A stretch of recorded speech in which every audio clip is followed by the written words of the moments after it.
ბატონო შალვა, მოგესალმებით, თქვენ დილიდან იმყოფებით ტერიტორიაზე, რომ გვითხრათ, მაყურებელს რომ უთხრათ სამ დროისთვის არსებული ინფორმაცია, რა ხდება ახლა სტექიის ზონაში. მოგესალმებით, უპირველეს ყოვლისა მინდა მიუსამძიმრო მე-12 გარდაცვალების ოჯახს, ახლახან იქნა აღმოჩენილი 24 ადამიანი არის კვლავ, რომელიც იძებნება და არ არის დამყარებული ამ წუთამდე კონტაქტი მათთან. ზოგადად მინდა მადლობა გადაუხადო ჩვენს მაშველებს და თავდაცვის სამინისტროს ძალებს, რომლებიც ფიზიკურად ძალიან ბევრს შრომობენ იმისთვის, რომ ტერიტორია გაწმინდონ, მოახდინონ შესაბამისი კონსტრუქციების მოწყობა, მალე ხიდიც მოეწყობა, გადასვლები უკვე არის შესაძლებელი შესაბამისი ტექნიკით. და მინდა მადლობა გადაუხადო საგანგებო სიტუაციის ამ შტაბის ხელმძღვანელს პაპუნა მარგველიძეს, გუბერნატორს, რომელიც ამ საკითხს ორგანიზაციულად თვლიან ხელმძღვანელს, ასევე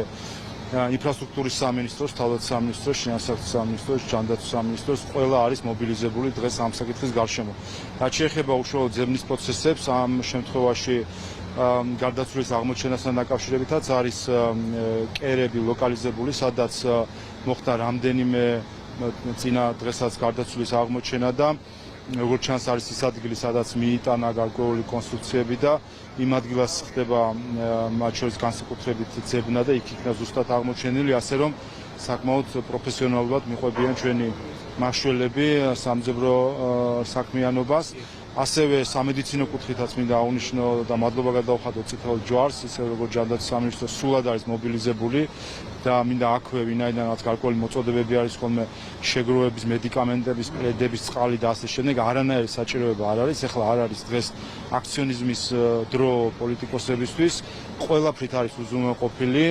არა მხოლოდ ოჯახის წევრები დაზარალებულებს, ვინც აქ არის, არამედ თავად აქ ყოფილი მომუშავე ადამიანებიც ყველასთვის არის როგორც წითელი ჯვრის მხრიდან, ისე ჯანდაცვის სამინისტროს მხრიდან ყველაფერი უზრუნველყოფილი, მათ შორის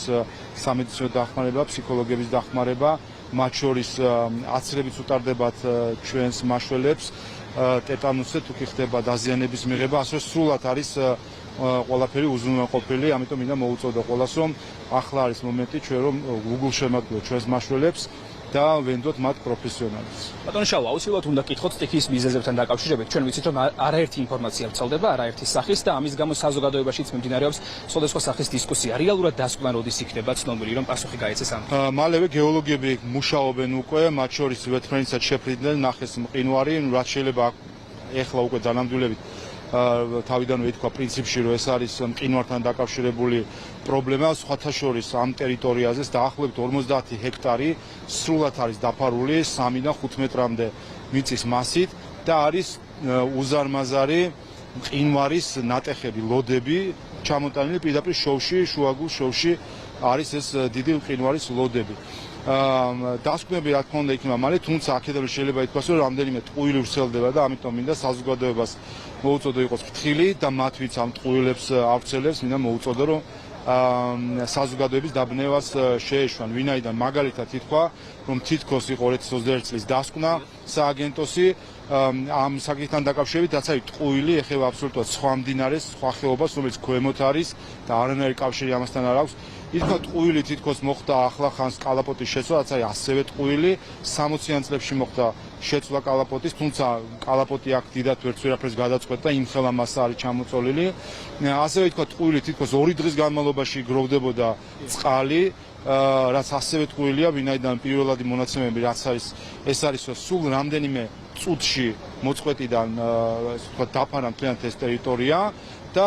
აბას დარჭირდებოდა ალბათ სულ რამდენიმე საათი, რომ ეს დაგროვებულიყო იქ წყალი, ამიტომ არანაირი 2 დღეზე საუბარი აქ არ შეიძლება. ამიტომ მნიშვნელოვანია ეხლა განსაკუთრებით მათ შორის მედია იყოს ყურადღებით, რომ დეზინფორმაცია არ ვრცელდებოდეს